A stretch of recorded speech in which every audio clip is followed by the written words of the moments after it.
Good evening, YouTube. I believe we are live from lockdown. It's Friday night. It's 8 p.m. It will be a regular thing until we're out of lockdown, unless we go on, I don't know, for a year. I don't think I could keep it up for a year. So we've got loads of people in the chat. Retro Bear Russ, who I actually saw today. Socially distanced and safe. You know, I was wearing gloves. I was wearing a mask. I was doing all the official things. We got Gernaldinho Plays. Bill. In the UK, that guy in the corner. I always remember what that means now. Gez, Big Game Al. And I think I said Rob Gernaldinho Play. Right, so tonight's guest is a good personal friend of mine. But before we go on to the guests, I want to tell you all, you need to stay to the end of this stream because I have been given exclusivity to some new YouTube content. Now, it's not for the faint-hearted. It's probably not for those of you who like swearing. It's for the over 18s. But at the end of tonight's stream, the very last thing I'm going to do is drop a link. This content is unlisted. The only people who are going to get to see this content tonight are you guys watching my stream and if you share the link. So that's something exclusive to you guys who come and watch this stream. It's something I'm involved with. It's definitely not my mastermind, but it's something I'm looking forward to being involved with in the future. I think it's quite fun. So make sure I don't forget. I won't know because I've got the link copied as well. I'm having me a beer, Strongbow. I hope you're all well. I hope you're all having a beer. Retro Red Steve, I thought it was date night. So what's going on here? The guy who's on tonight, I don't even need to pretend that I don't know who it is because I'm doing the whole advertising now on Twitter and Instagram because I've had them platforms for ages and I don't use them. And I only think it's fair if I'm going to get people to give their time up to come and be on here as a guest, I ought to advertise, I ought to put it out there. So that's what I'm going to be doing going forward. So you can follow me on Instagram. It's at Danester83. And you can follow me on Twitter. It's at Dane83. That's DANE 83. So you can follow me there. I'll be advertising who's coming on the stream, sharing bits of my collections, sharing some not exclusive content. I might show a few pickups before they're featuring a video and stuff like that. But anyway, I'm not going to keep him backstage too much longer. This guy is the whole reason I'm here. Because many years ago, when I first got to know him, I used to always send him pictures of my pickups from the booters and stuff like that. And he all said to me, he said, you ought to put that on YouTube because you find really good stuff and people would find that interesting. And from that, Danester83, as it originally was born. So I'm going to bring him into here so you lot can all blame him. He's a good friend of mine. His name's Ant Harper. Say hello. I was going to say, was that a good thing to do? Tell everybody that I'm responsible for you being on YouTube. Everybody hates me now. I thought I'd chuck you straight to the sharks. Everybody hates me already. I've only been on 2 minutes. Very cool. How you doing, Mr. Medins? You all right? I'm good, mate. I'm good. We've got lots of people in the chat. So there's a few who might not know you because there's a lot of new YouTubers in the chat. So just introduce yourself, your channel, your website, and we'll get into all that further down the line. Oh, well, I'm Ant Harper. I run RetroGamesCollecteor.com and I've done for 20 years or something stupid. I don't know. I sell stuff online, retrogear.co.uk, and I'm just a lurker, really. So I'm a lurker. You never used to be a lurker, though. You kind of like got me to do YouTube and then pissed off, didn't you? Yeah. And now I just make the odd video here now and again. Yeah. I do like the way your channel's gone, though, with Millie and Ben involved. That is very cool. They love it as well, to be honest. They keep asking me when we're doing the next video, Daddy, and I'm like, when I've got time. When I ain't teaching you how to do maths and English, which is what I'm doing at the moment. Well, can't you, like, you know, incorporate it? Say you're showing them media studies well before their time. I could do, yeah. Media studies, yeah. They don't do that at the age 7, though, unfortunately. Stu said, Ant's on a budget, clearly not selling well, can't afford to put the lights on. Bloody right as well, mate, I tell you. So we'll start off with you mentioned RetroGamesCollecteor.com. Now, yeah. I've recently mentioned that to a few people in our WhatsApp group because I did a couple of articles for you a long time ago, and that's the only time I've ever did any writing or anything like that. That was massively taking me out of my comfort zone. So just tell us the history. Articles, mate. Don't sell yourself short. You did all right. Mate, my missus massively edited them. So I've got this new thing now where look, I've got some questions at the bottom. Where did the idea of Retro Games Collector come from? I don't know. It was a dream. I had a bad dream. I thought I'd make it come true. No, I don't know, really, mate. I think the collecting came well before the idea of a website. Obviously, I think I just amassed that much stuff. I just wanted to show it to people. And back then, there weren't that many retro gaming sites, because I'm talking like mid 90s. You know, the internet was pretty new. I was just about to say, because that's like quite a good name to get a .com domain for, isn't it? That exactly, yeah. Well, no, nobody else. There was only a handful of retro sites back then. Yeah, so I was one of the first. So are you still getting a lot of traffic through it? You know, just tell us what's on the site for anyone who's never visited there, other than anything and everything. What I did do for quite a while, and I've slacked off a bit. In fact, I don't do a lot for the website now, to be honest. I need to resurrect it. But I did a whole series featuring other people's collections, which I really enjoyed doing, because it was great seeing collections from all over the world, and I literally featured them from all over the world: Australia, Canada, the US, everywhere, even Wales. Even Wales. I was going to say, because mine's probably one of the last games rooms you featured, and that's my old games room that was... Exactly, yeah. We need to redo that when this COVID nonsense has gone away. Yeah. I mean, I'm in the smaller room now, but I've got more stuff in here, if that makes sense, because, as you know, my old room was actually my main bedroom, and that was never ever going to last of being a thing. Yeah, especially when you had your bed propped up on games. I mean, I know, because I've obviously had a nose back through it recently to find my articles and stuff to share with other people.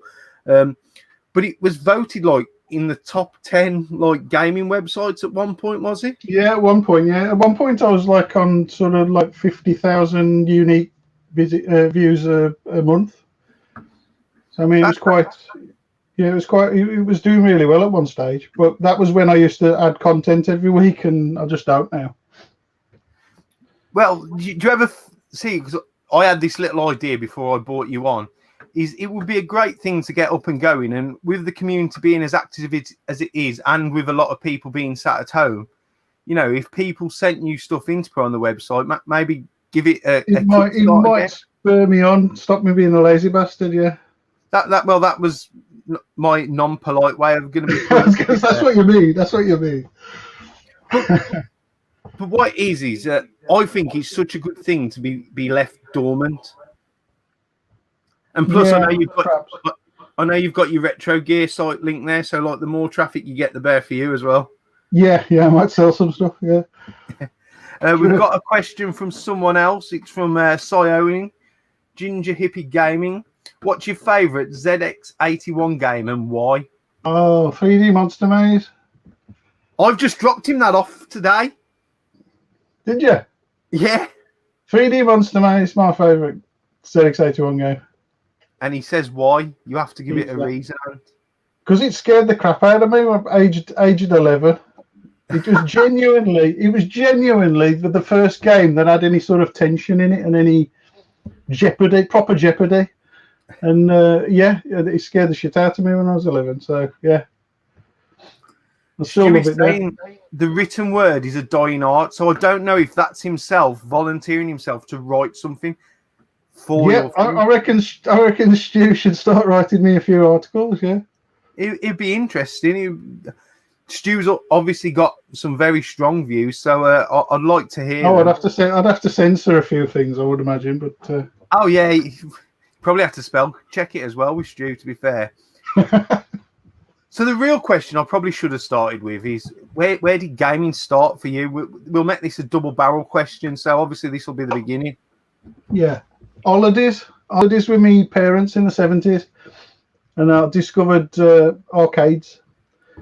But this was pre sort of digital stuff, so Space Invaders hadn't come out. There was just sort of electromechanical stuff like Killer Shark and Jet Bomber and that sort of thing. And then shooting games, like gallery games, where it's like the old shooting gallery sort of stuff. Yeah, but sort of you've got like almost a real gun on a pivot, and you've got like mechanical targets that fell over when you hit them, that sort of thing. So that was when I got into gaming, and obviously then the digital sort of stuff come in, like Asteroids and Pac-Man and sort of Boot Hill and all them sort of games, and I really got into them. And me and my old man used to spend hours in there on holiday every year down in Weymouth in the arcades, and that's how I got into gaming. So, like, obviously from the arcades, then you went to a home system. So where did the home systems all begin for you? An old grandstand Pong game was the first thing we had. Oh, well, I know what you mean. Like, yeah, it was back at a time when you'd watch telly and you'd never sort of made the telly do anything before, so it was a bit of a novelty, like being able to sort of control what was on the television. So it was a bit of a fantastic time, really. I mean, I've played some of them old systems back in the day as well, because obviously, myself, I've got older brothers and sisters, but I didn't play them for long. Like, my first proper memories of gaming, I know we had the Philips GX. Is it the Philips video pack? I can't remember the numbers. The old video pack. We had one of them. Yeah, the G7000. Yeah, that's it. I like the handles on the cart. Muncher, was Muncher the fake Pac-Man? Yeah. I remember playing that a lot. But then obviously we had the Amstrad, Spectrum, Commodore. They were my brothers, sort of thing. The Amstrad was mine. So just basically go through like your system history and where you went with gaming. So obviously starting with your grandstand, I'm guessing you moved on to Specky. Yeah, well, it was a grandstand, and then I'd had a few things like handheld stuff, like Astro Wars, that sort of thing. I remember taking them to school and playing them in the playground and stuff, them sort of thing. And Game & Watches, things like that. I had a few of them.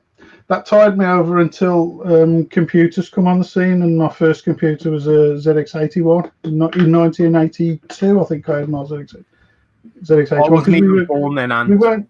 We weren't that well off, and we couldn't even afford a brand new ZX81 basically. So I had to wait a year till they became second hand, and I got one the following Christmas. Because my old man was only a chain maker, so and my mum looked after us and just worked part-time as a cleaner, so we weren't that well off, really. Good old black country trade, that is, Ant. Like, he was one of the last of the chain makers, my old man was. Yeah, because obviously I know where you grew up and stuff, and I imagine a lot of the industries come from that area. Same as mine, where I live in Holly Hall, we had the Round Oak Steelworks. You had a lot of foundries around by here, didn't you? I'm the same though, mate. A lot of my systems coming up was second hand. Like, you know what I mean? Bargain pages, pick up stuff like that. My parents would buy me second hand so they could buy me more rather than less, if that made sense. Yeah. I've got a question from Mark, Burnt Out Culture. What's Anne's thought on the Spectrum Next months in? Was it worth the wait? Oh, I love it, Mark. It's a brilliant system, to be honest. I think it's a proper sort of evolution of the Spectrum, how it should have been evolved. So yeah, I'm well pleased with it. I'm gutty because I thought it was till the end of this month that you could put your name down for the second wave, but it's already finished, hasn't it? Yeah. So I've missed out a fucking again. I should have bought one. I don't know. I've got a feeling they might hit the shops eventually, mate. So you'll probably get one there. Did you reckon? I think so. So what sort of stuff you been doing on it?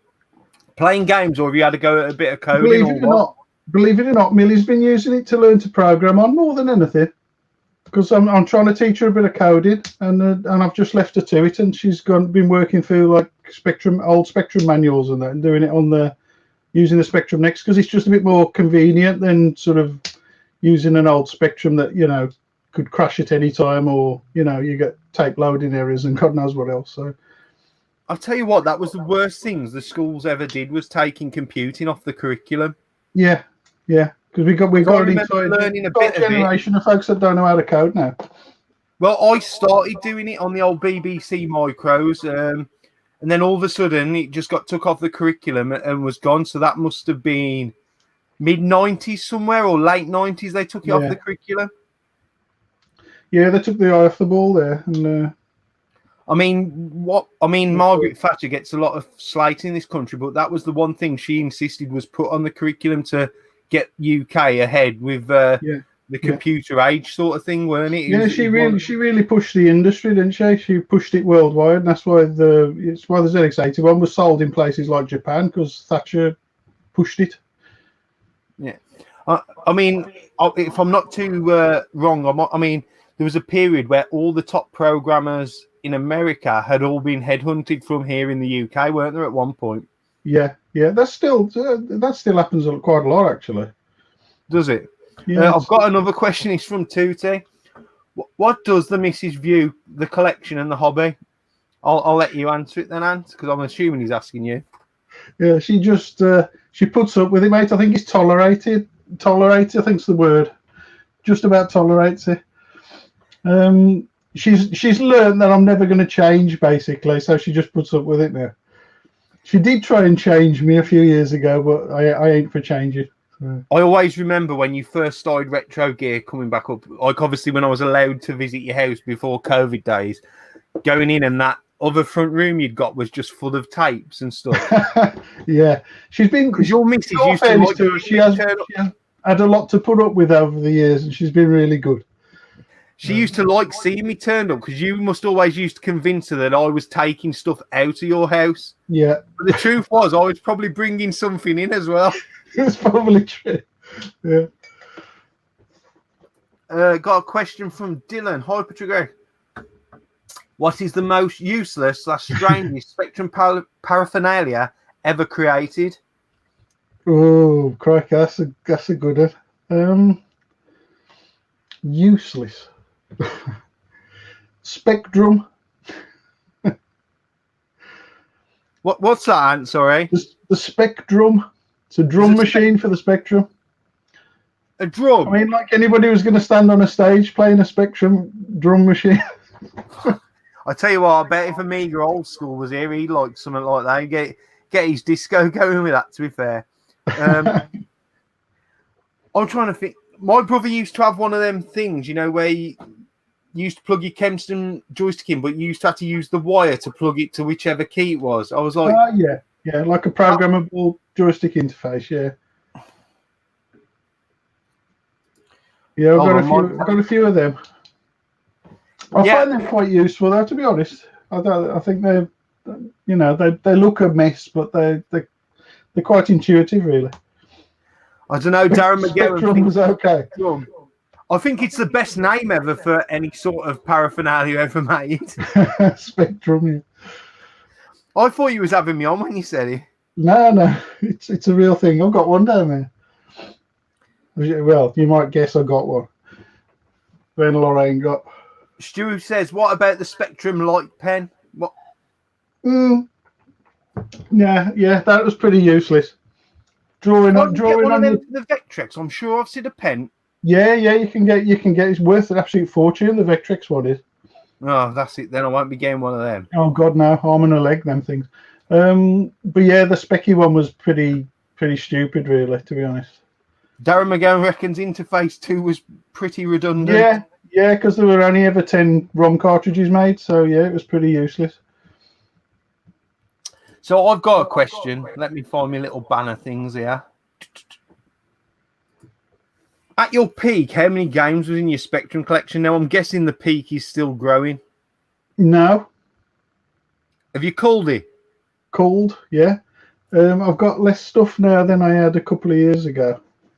A couple of years ago, I had about 8,000 games in my Spectrum collection. Are those more or less all unique games, or is there like variants in that as well? That was unique. That wasn't counting all the stuff I'd got like in stock for Retrogear and that as well. Jesus. So what you down to now? Like 7,900. A few thousand, and the rest are going into Retrogear. What's it called? Dana, I think they made a new Vectrex pen. I have seen some on the Vectrex website actually about the pen. Oh, have they reproduced it? I think they have, and I think they've. I just think it'd be cool to do, but what can you do? Just draw on the screen. I'm guessing that's all you can do. Well, that's it, really. Yeah, it'd be cool. It'd be cool to draw my channel's name on it, take a picture, and then I'd be pretty much done with it then. Yeah. Thanks, Mike, for not writing your question in the capitals, but luckily I've spotted it. I know you can't follow the rules. Any idea how many Spectrum games were released? I mean, that is going to be hard to put a definite number on because there was that many people who probably just made a game at home and had their copy. Yeah, I've heard sort of estimates of about the 150,000 mark for Spectrum games. So if you ever wanted to collect them all, you'd be stuffed. So sorry, Ant, how many was that then? Do you reckon? About 150,000, I've heard. Jesus. They estimate there could have been made for the Spectrum, yeah. As I say, because you know there could be someone who made a game, designed a game, and just made about 4 or 5 copies for their mates. But in theory, that's still a game, isn't it? Yeah, exactly. Yeah, so, I think that's it. That's including that sort of the homebrew scene as well. Yeah. So, did you ever have a go at making a game yourself, Anton? How successful was that? Lots of times, and not successful at all. Is it something that you'd like to do now you've got the next? Maybe you got a bit more time and a bit more knowledge? It's still my intention one day to write a really good text adventure, but, you know. Fuck me, Ant. No one plays text adventures anymore. Yeah, but I still love them, mate. So that's what I want to make. If I wanted to read, I'd get a fucking book. What I will say is, I don't know if you know the channel, Goodwin's Place, Craig. He's looking at making a channel, a game for the NES, which looks quite good. He's using some sort of modern software to make games on the NES. I have volunteered my likeness for a character as well. Nice. Now that you just ruin it, mate. That would just ruin it.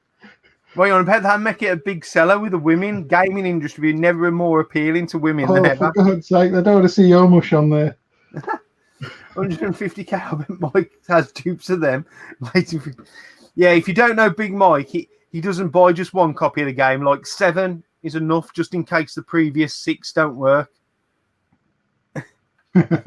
Ginger Hippie Gamer's got another question.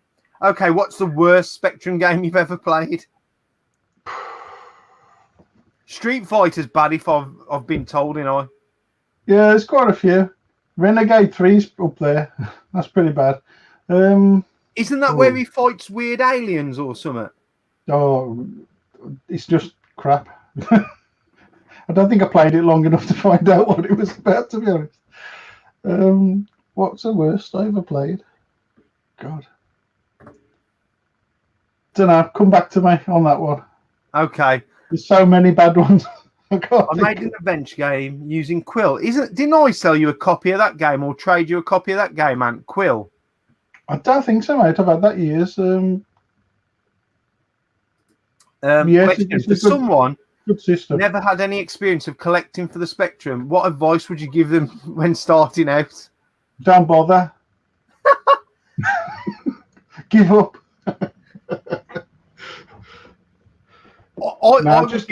Just get what you enjoy. Don't go after the rare stuff, basically, because the rare stuff, you know, it's rare for a reason, usually because it was crap and they didn't sell many.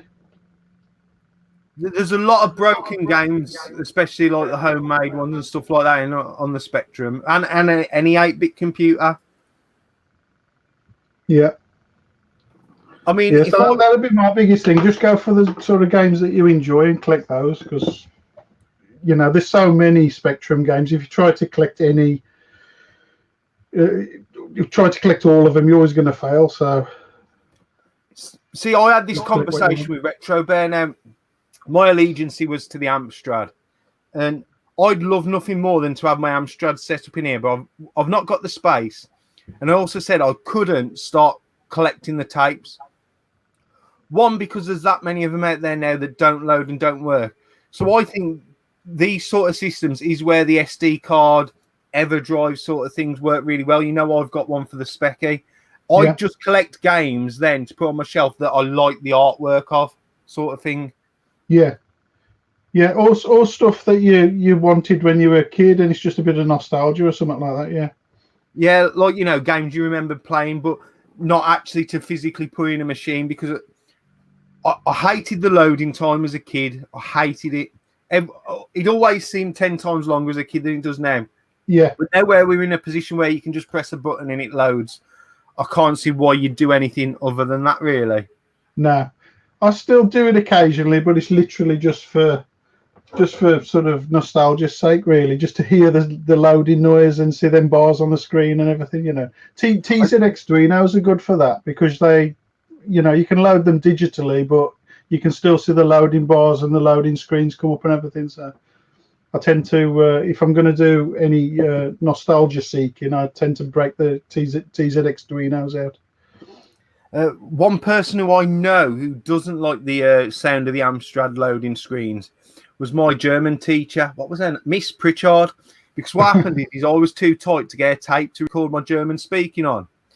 So I used the reverse side of an Amstrad game, right? But when she rewound it to listen to it, she got the wrong side and just got fucking loading noise in there. I hated her anyway. I hated her anyway. She used to kick me out of her lessons all the time, man. Oh, no. I held the record for the quickies being kicked out of the German lesson because I let the fire extinguisher off on the way in the room, and that was he was like, "Get out!" She fucking hated me. But yeah, who needs German anyway? We've got a couple of questions I want to get them before they go off the screen. First one's from Darren McGowan. Is Jet Set Willy overrated, and isn't Manic Miner far superior? Controversy.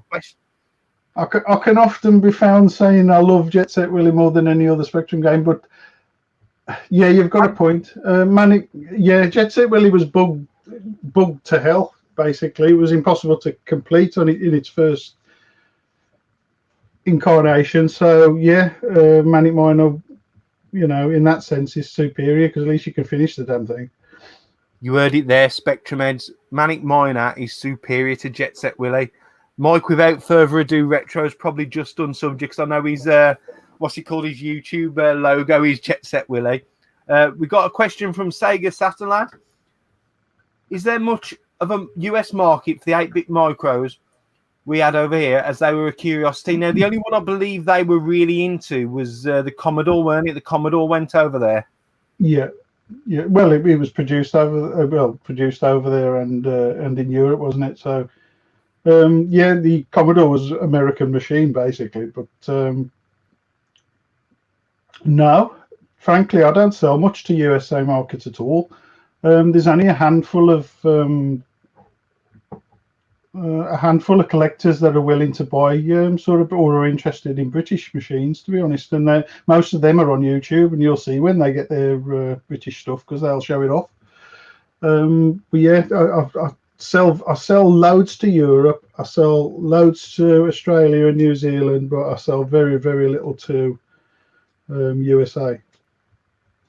Even with the Spectrum Next, did the Spectrum Next? Spectrum Next has produced a little bit of interest, but they're still not that interested in it, to be honest. See, because the thing is with the Yanks, right, they ain't got fucking much of their own history, and they like to nick ours. So what they might do is, like, now the Spectrum Next out, they'll go, you know what, we'll get the Spectrum all imported to America and we'll make it out like we invented it. Well, they had their own Spectrum, didn't they? The Timex 2068. So was that one based on the ZX81? No, that was the Timex 1500, but the Timex or the Timex 1000 was based on the ZX81. But the Spectrum, their version of the Spectrum was the Timex 2068. Which was quite an advanced machine. It had better sort of resolution modes than the Spectrum, and it had cartridge input and everything. Right, and we've got loads of questions for you tonight, man. So them keeping me busy. Next one from Amiga Old School. Question: best loading screen art on the Spectrum. Your opinion, Ant, and why? Always a why. Best loading screen art, crikey. I still love Jetpack. That's an absolute classic loading screen. So I'm going to say Jetpack, but Andy Green does a ton of really, really, really good screen art nowadays, and any of his are better than that, to be honest.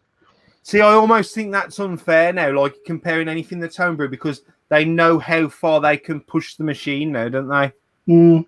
And what they can do with it, sort of thing. But from back in the day, Jetpack was always my favourite loading screen. I just love that. Do you know there's a Jetpack come out for the Game Boy Color? Yeah. I was looking at that today. Yeah, a version came out for it, yeah. I believe it's that Quang guy in it who's got all the... used to be around all the Facebook groups, got all the different consoles. I think he's actually programmed it with his brother. Oh, right. So you know him more than me. You might be able to like get us some discount on a copy each. You know what I'm saying, Ant? I doubt it, mate. You probably put the price up for me. Yeah, maybe. I was looking at it today, though. I believe it's 40 quid complete with box, which, you know, for a new game, that's not a horrible price, really. Yeah, that's reasonable, isn't it? Because I can't imagine he's making a killing off the production of that, because I imagine looking at the production quality of it, it's going to cost him a fair bit, because it's not like he's making it in the mills. No, if you're selling that for 40 quid, you ain't making a lot on it, are you? Another question from Dylan Hyper Trigger X. With the Spectrum being your micro of choice, what would be your second choice, and why is it Amstrad? Oh, he didn't say Amstrad. That was me. Definitely wouldn't be the Amstrad. BBC Micro. BBC Micro. Yeah. Such an underrated machine, that is. And I remember so expandable. I remember it at school, right? And I always mention this, and no one else remembers it. We had like a little bug, like an insect thing for it, and you could program it to go in the directions. Like, it was obviously connected by a wire, but when I mention it here, no one else had it. But I didn't know if it was something that like my teacher had cooked up or something. No, they were sent to every school. Those bugs, and it was basically to teach you simple programming through Logo. See, because we still had BBC Micros when I first started secondary school, so that would be 96. We still had Micros knocking around in secondary school. Yeah, that's late for the BBC. I mean, you should have had Archimedes by then. Yeah, I was going to say, I remember there was only a few left, so I'm guessing that was more to do with maybe the teacher's pet love for them. But I definitely remember we still had, like, you know, the old printers with the holes on the end to print stuff off of that. Dot matrix printer, yeah. That's it, yeah. There's one of them locally for the Commodore for sale, actually, on Facebook. If I might send you a link to. But I remember the Acorn Archimedes as well at secondary school. Was it Crystal? Make for some good money now. I'd like to have one of them just to play. Is it Crystal Rainforest, the game that was on it, like the adventure? Yeah. We used to play. That's all I remember. I did a bit of blooming paperwork and played Crystal Rainforest. That was it. It was Granny's Garden when we were on our Beebs at school. Yeah, I know Mike mentioned that earlier. Again, we got some more questions. This one's from the YouTuber of the Year, host of YouTuber of the Month, Scott Sager Zombie. In fact, before we ask that question, Scott, your parcel for you and Jade went in the post today. There's some extra goodies in there. Don't get too excited. They're mainly sweets. What's your top 5 Specky games? Oh, gosh, some old ones tonight. Well, Lords of Midnight's got to be up there. I don't think I could put them in an order of 1 to 5, but I'll probably tell you my top 5. Lords of Midnight, definitely. Jetpack, absolutely. Attic Attack, ooh, love that game. Ooh, what else? Adam's Family. I'm going from one of the first games to one of the last, produced for the Spectrum. Adam's Family. That was a cracking game and a brilliant tune as well, banging tune. How many have I got left? One more, mate. Only one more. Crikey.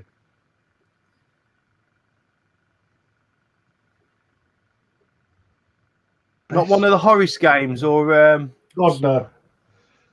how about? Let me have a look. I've got all my favourite games here. I'll tell you in a second. I'll refresh my memory. He's just wandered off. This is what happens when you have old folk on your channels. They just wander off, wandering around the place. I can still hear you, you know.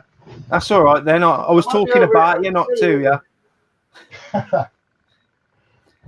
Mike says the Yanks love the CD32. Amstrad's big in France and Portugal, I believe. The Amstrad was. The French, they had like some crocodiles advertising. I remember that. I'm an Amstrad fan, so I know a little bit about it. Jet Set Willy 2, is that? Oh yeah, that's your picture of it. Are you saying that's superior to Jet Set Willy 1, Mike? Antway fell down that loft hole, have you? You all right, mate? I'm fine, mate. I'm just having a quick look. I can't find it. I don't know. Just say one more game, or it's going to be Scrabble. I'm just going to chuck one out there.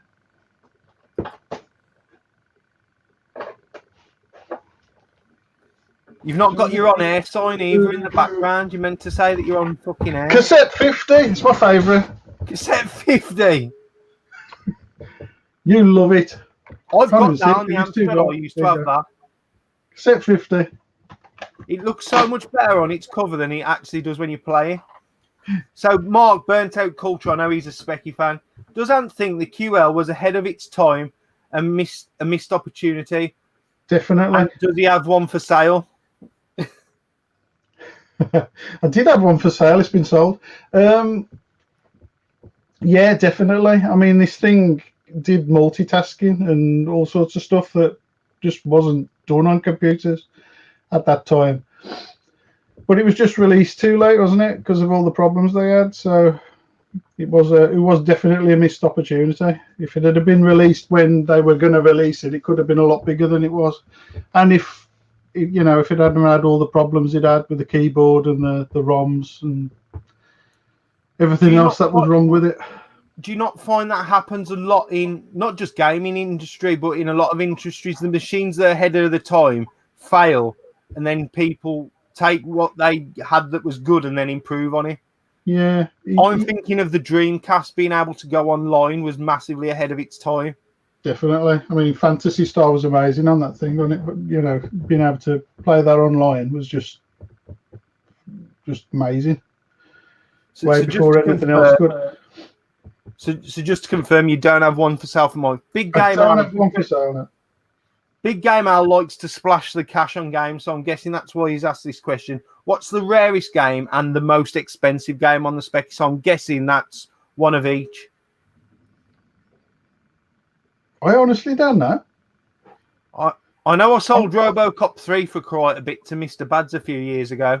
Yeah, the problem is, Al, I've never gone for rare. I've only ever gone for stuff that I like, so I've never really researched it, to be honest. So I couldn't tell you what's the rarest game for the Spectrum. See, the thing is with Spectrum is it's not just about, like, rare could be because there's only, like, as you say, 10 copies of it, but it doesn't make it expensive because it could be a shit game.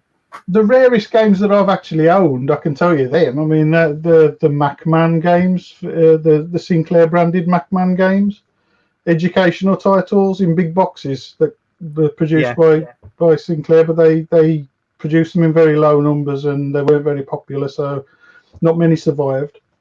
And they sell for like 200 odd quid each now. But as for like uber rare, I don't know. I'll say now, the copy of you saw that copy of RoboCop 3 I had. I didn't sell it for the price it was worth because I cut Mr. Bads a deal. But at the time when I had that, we looked it up, and the last copy had sold for 350 quid, Annie. Yeah. But I didn't sell it.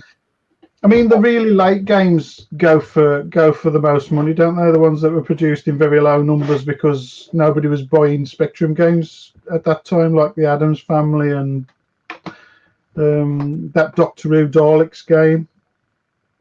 I and mean, the those hit sort of things. squads, in the last 12 months have gone through the roof because of Yeah, basically because of the mainly UK collectors, and a lot of the YouTubers are going for complete sets. So you're harder yeah. to get ones are now going for silly money. Well, the thing is with the hit squad stuff, it satisfies everybody's OCD, doesn't it? Because they're all sort of numbered and they look good together. They look brilliant on a shelf, so that's why people love collecting them. And exactly what the Evercade that I've started collecting to is feeding exactly to that same model. Put a number on the side. People who collect, I've done it myself. Yeah. I've ordered the three that I've got the gap for. I've ordered them because I want to fill the gap. I don't like the fact that it goes 1, 2, 4. It annoys me. We got another question from Si. I knew he was going to ask a load of questions tonight because I know he's a big Spectrum fan. Favorite homebrew game? I know Si's big into the homebrew scene, as you are. My God. Recent pickup. Yeah. Well, Si knows I love my homebrew stuff, and I buy everything that Chronosoft make and sort of Monument micro games make and that sort of those sort of companies. So, crikey, which is my favourite new homebrew game? What do you mean by new, Si? Like I'm guessing anything that's been released in the last 10 the last years. few years, sort of. Yeah.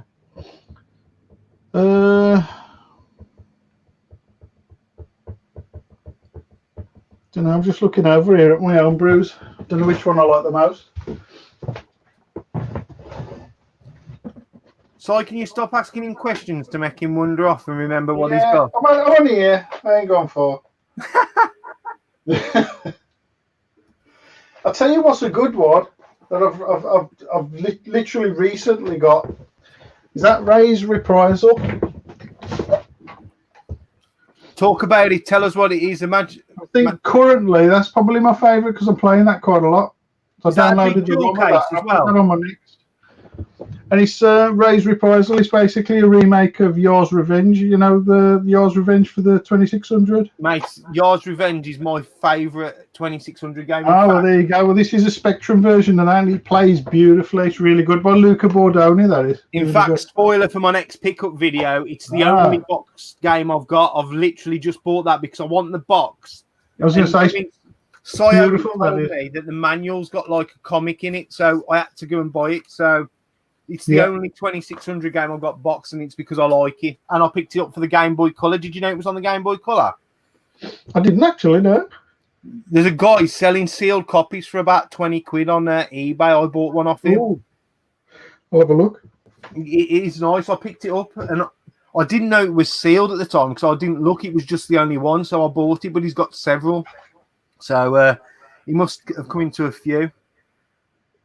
So, Big Game Al asks, as you have your website up and running now, are you going to still sell at events? Well, we need to have events first, but you've had tell us a bit about Retrogear as well. When did it first start? Because I know it's not just a recent thing. The Retrogear website's been going since 1999 now. So I think he means like Retrogear, like the actual selling site. Yeah, that's been going since 1999. But didn't it go dormant for a bit where you were... It went dormant. It only went dormant for 4 years, and then I resurrected it again 3 years ago, didn't I? So tell us a bit about that, the history behind that, and because you've traded as Retrogear back in the first gaming events, which is one of my questions I'm going to ask later. But just tell us a bit about the website, and are you going to stop doing events? Because I need to know that as well. No. I'm going to do more events. The events are the best thing I've ever done. I love them. I absolutely love doing events. I'd rather do that than have the store, to be honest. If I could make enough money just doing events, I'd ditch the store and just do the events, to be honest. I mean, that's how really me and you got hanging around together in it, because I bought that auction lot, and then we shared a stall at the first event I did ever, me and you. What's that, about 5-6 years ago now? Got to be, yeah, easy. You know, And I think, right, what I'll say is at the event, 90% of the sellers are gamers, so they enjoy the event. I enjoy the event. Yeah. There's the odd 10% who are just there to make money out of people, and they're the ones who usually bitch and moan about every little thing they can. Yeah. But I enjoy doing events and talk. I'm not one of these people who, here, you've bought this off me, piss off sort of thing. I like to have a talk to them about video games as well, and I know you're the same.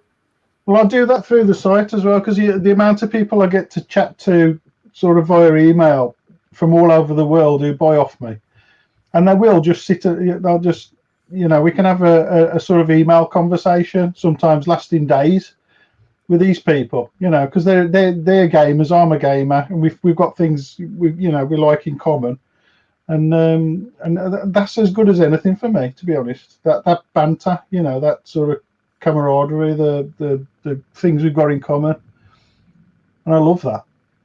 And Retrogear was never a thing to make money, to be honest. I started it back in 1999 because my collection had got that. Well, it hadn't got that big, but I got a lot of duplicates basically. So because I was buying stuff in job lots, like in boxes from car boots and God knows what else, and so I'd end up with 2 or 3 consoles the same, or I'd end up with 2 or 3 pieces of software the same. So I decided, I'll put these online, and they sold well because there weren't that many retro shops around back in 1996 or whatever when I first started selling. It wasn't Retrogear then; it was Ant's Retro World or something I called it, I think. And, I think it was Ant's Retro World.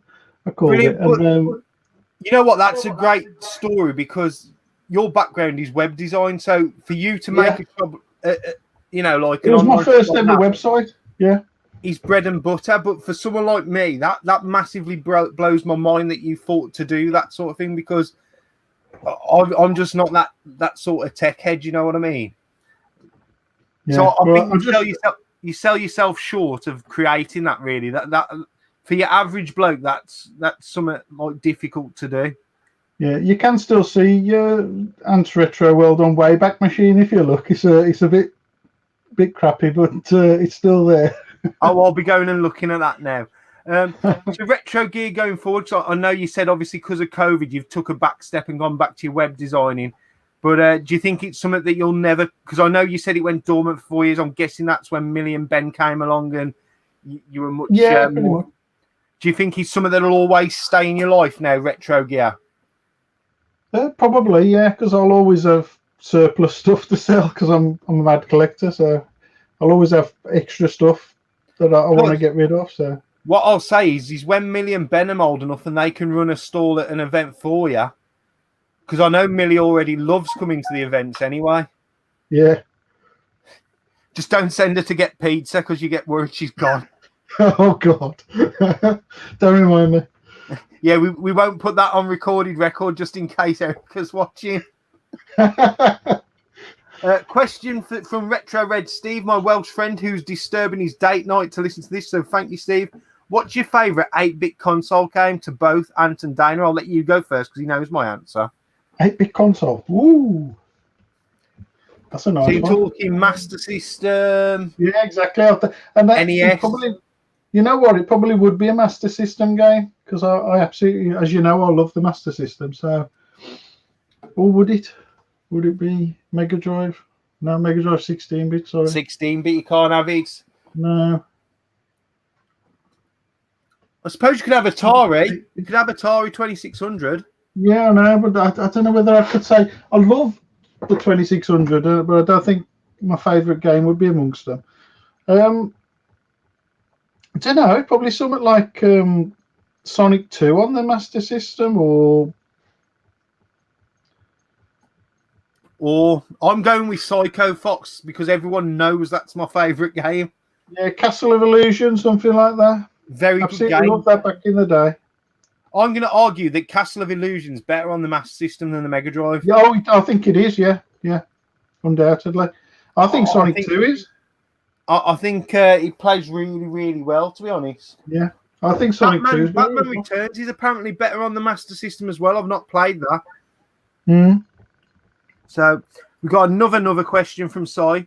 Do you think the Hit Squad games will come back down in price? Eventually. I think they will.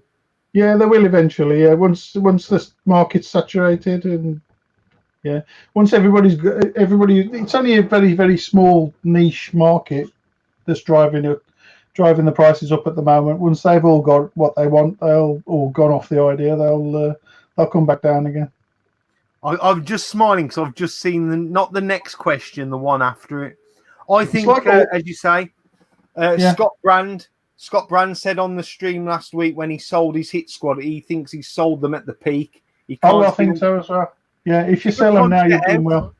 Because I think they'll come back down, and he could probably get that collection back again and still save some money, sort of thing. So the next question is a cheeky one from Mark Burnt Out Culture. Question to Ant and Dana: can I do some more unpaid labouring at your next gaming market, mate?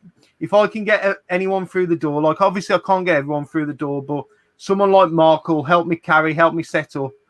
I'm more than happy to do anyone a favour. Yeah, same here, and it's always appreciated, Mark, when you help. To be honest. Yeah, so that's a yes from both of us.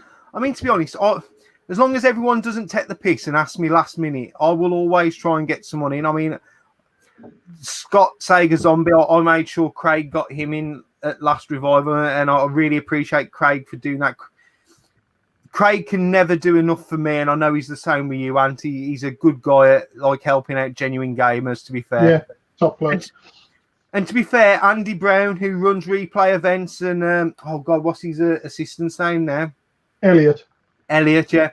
They've both done favours for me, you know, so I've got no bad words to say about anyone who runs a gaming event, really. Other than that wanker at Barnsley, Mike Jones, if you're fucking watching. I should have hit him that day for that fucking fire. That was a waste of a day, that was, wasn't it? Yeah, I went twice. You went back again, you nutter. I know. You know what? It's because I thought there's no way it can be that bad again, and I was correct. It wasn't that bad. It was worse. So, question from Hyper Trigger X Dylan: does Ant own, or has he ever thought about buying a Sinclair C5? Now, I know I went through a period where every time I saw one for sale, I was sending you the link.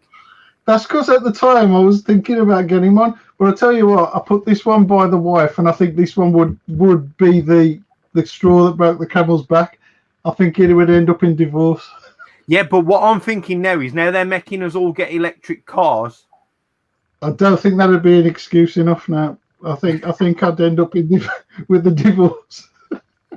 I'm going to throw it out there. If I could find one, I think I'd buy one because I think my dad would let me store it round his house. Yeah, I could always use the same old excuse I use with all the rest of the retro stuff I buy. I'm going to make money on it. I'm going to sell it to make some money on it. There's that age-old saying. I get away with all the other crap I buy. There's that age-old saying, isn't there? I hope I don't die and my partner sells all my games for what I told her I paid for them. Yeah. I heard it. Retro Bear, what Spectrum version would Ant say was the complete Spectrum? So obviously it's the ones that Amstrad made. No, the Spectrum Next. That's definitely the complete Spectrum. That's everything a Spectrum was and can be. Okay, just in case someone includes that as a cheating answer, if the Spectrum Next wasn't made, what would you say was the definitive Spectrum? For me, it's a bit of a sort of controversial thing amongst Sinclair collectors, but I'd say the grey +2 personally. Is that the one that my mate Alan Sugar made? He did make it, but it's pretty much a Spectrum, just a Spectrum +1 to 8 inside.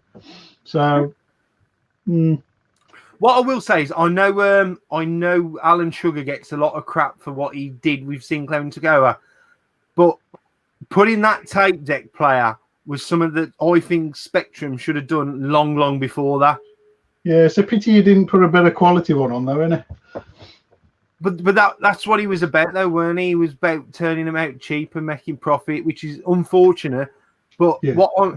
I don't dislike the Amstrad Spectrums. I'm not one of these that dislikes them at all. I quite like them.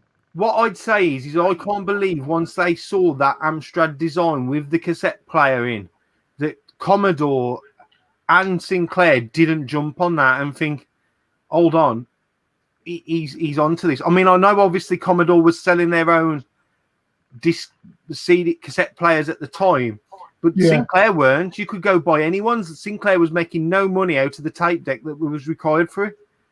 Yeah, that would have been an expense too much for Sinclair, though. He was all about making everything as cheap as physically possible, right down to using sort of half-working chips in his machines and things like that. You know, he was every little thing he could possibly do to make that machine cheap, he would do. Adding a tape to it would just be, you know, they can add their own tape to it, so I'll make it without. Yeah, but this is the problem with Clive. This is the problem with Clive Sinclair not being a businessman, and Alan Sugar was. He was thinking. Oh, exactly. Yeah, exactly. That was his downfall. He wasn't a businessman. Do you almost think it would have been better if they could have worked together? Yeah, in a way. Because, but the thing is, Clive wouldn't work with anybody, would he? That was his problem. He always thought he was right, everybody else was wrong, and he wouldn't work with anybody else. So that would never have happened. If you imagine, for every Spectrum that was sold, if he'd have put a tape player on it, right, and added, say, an extra tenner, it probably have helped his financial problems. Plus, everyone was having to buy a tape player anyway, so he was probably funding Amstrad anyway if they were buying an Amstrad tape player or a Sony tape player. Yeah, or a Dixon's one, yeah. Exactly. He was making other companies money without making anything out of it himself, sort of thing. Yeah.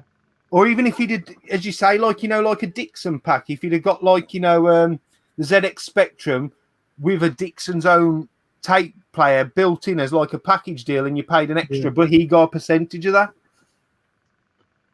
Yeah, I know what you're saying. Yeah, he just wasn't that far forward thinking, was he? Really, you know, he just literally just wanted to churn them out as cheap as possible. Yeah, it's almost like he was making a product that was helping make others money, and that he could have been making himself. Yeah, it was only when Amstrad came along that they did any sort of bundle packs, wasn't it? You know, with the +2s. Yeah. You know, I'll just saying that he did have the Spectrum 6-pack, didn't he?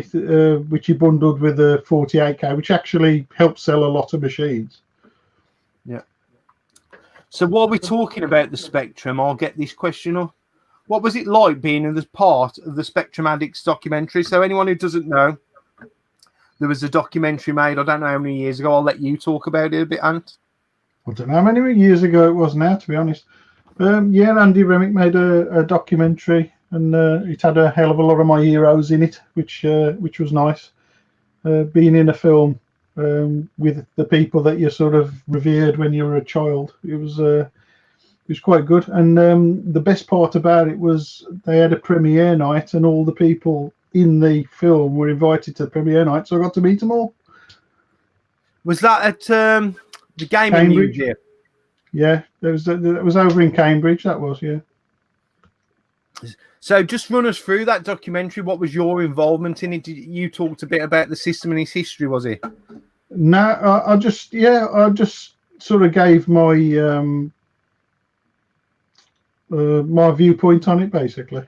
So my experience with it, I think I gave I think my little bit was about getting it for Christmas, 1982.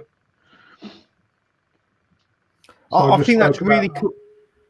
I mean, that's really cool. When I always think about you, Ant, is I think you're involved in everything to do with gaming. You do a bit of selling, you do a website, you do YouTube, you've been in documentaries, and to me, I find it massively, massively interesting. Like, as someone who, I have very little gaming knowledge. I like playing games. I like to collect.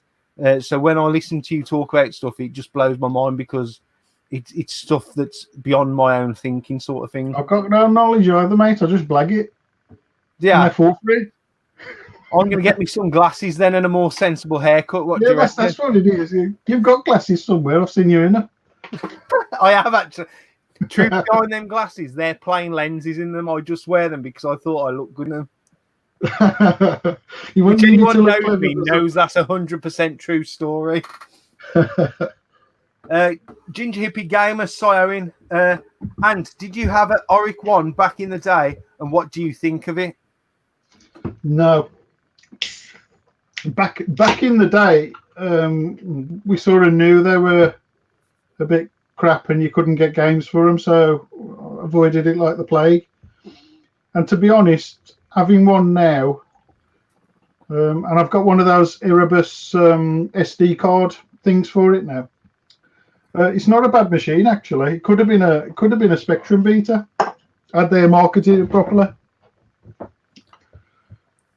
So what is an Oric for someone who doesn't know what one is?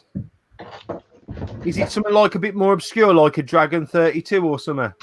No, it's a Spectrum size. Hang on a sec. Find one. Man, he just goes off and wonders and picks something up that we're talking about. Go on here somewhere. While you're looking, I'll talk to the comments. Pedro, just give me a thumbs up if you've got a spanner now, because I know I had to sort that out. Okay, I already like the look of this machine already. Ooh, there's my camera. Other side. Too many beers. That's an Oric Atmos. That was the second Oric. So that runs on the same premise as a Spectrum, like you hook and take. That's an Oric one. Yeah, about the same size as a Spectrum, but they had this had a hard chiclet keyboard. I recognise that white one more than anything else. Yeah, that's my SD card solution I've got for it. Nice. And this Atmos was like a really good upgrade. It's basically the same machine, but it's had a proper keyboard put on it. That keyboard reminds me of, I want to say a BBC keyboard. To be fair, it looks. Yeah, with the red keys. Yeah, but it's a beautiful looking machine. I think that. Is that a speaker on the bottom, or is that just to heat and cool it? Speaker, I think. Yeah, speakers on the bottom. Yeah. Why fucking put a speaker on the bottom? Well, it was like a Spectrum. It had a beeper. Oh, I'll get. It was like a 48K Spectrum. Had the beepers built in. That is a nice looking machine to be. Beautiful machine. I think that was. I think you're right, man. If they probably would have pushed that could have been a specky beta. To be fair. Yeah.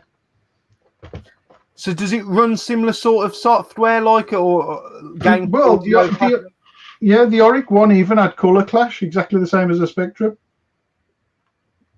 Very, very similar machines in a lot of respects. So it wouldn't have been too hard for people who could program for the one to program for the other, is what we're saying. All use. You could program them all with BASIC or their machine code. So pretty similar. I'll just apologise to anyone when we're talking coding lingo or anything. I'm a complete and utter noob and novice to it. So if I say the wrong words, it's just purely for inexperience. Tootie says, "Ant, there's a fire." There's not actually a fire, but if there was a fire in your loft, what are you going to save? Oh, my ZX81. Is that your original one you've had since Nipper? Yeah. That's precious to me, that one is. That got me into computing. That very machine. Still works perfectly. I'm guessing, have you done any work on that, though? Because, and obviously, other people in the comments, if you've got Spectrums that you got problems with, and does know a bit and does a bit of repairing and upgrading them, not upgrading them, but oh God, what's the word? Refurbing them. Refurbishing. That's it. Yeah. Do you still do a lot of that? Like, have you done any work on that ZX81 at all? That's been yours from day one. That one's been recapped now, and it's got a mechanical, well, like a tactile key on it. So the keys, like clicky keys now on it. Oh no. Whether you can hear that. I've had a ZX81, and I used to think that original keyboard felt horrible. Yeah, they weren't very good. But again, we're talking about pioneering machines here that with the first coming to the home, there was going to be faults and there was going to be stuff that was going to be improved. Yeah, saying that, when I was a kid, I never found it a problem to program on it, to be honest. Well, you wouldn't almost. because you wasn't used to anything else, if you know what I mean. Exactly. Yeah. It's only like I'm guessing if you went back to there from like say a rubber key or a mechanical keyboard, then you'd think, God, this is crap now. Oh yeah, using it nowadays is an absolute nightmare with my big fat fingers and bad eyesight. Yeah. Just got another question that I wanted to ask you, because I know the answer, but I want you to tell everyone, what was the first gaming event you ever tried at? So talk about because you were involved with gaming events when they weren't retro gaming events, they were just gaming events, weren't they? Yeah. I think the first one I actually went to was the CGE Expo down in Croydon. And that was back, I don't know, 2001 or something like that. So just give everyone now who might have experienced a modern event, what was that very first event like? What was it like? Who was there? Was there anyone who you still see now? Probably had about 200 people through the door all day. Bearing in mind it was in Croydon, which is dead easy to get to from anywhere in London, and you get about 200 people there. Did you do many events back in the early 2000s, or was it like just that one and done, or did you plug at it? Just a couple of one-offs like that, and I didn't really do many events apart from that. There was no point to them, to be honest, because there was such little footfall. You didn't make any money anyway, so it wasn't worth bothering with.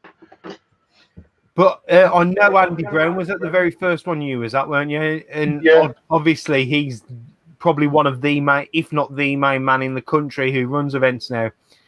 Do you ever think I wish I'd have stuck at it a bit?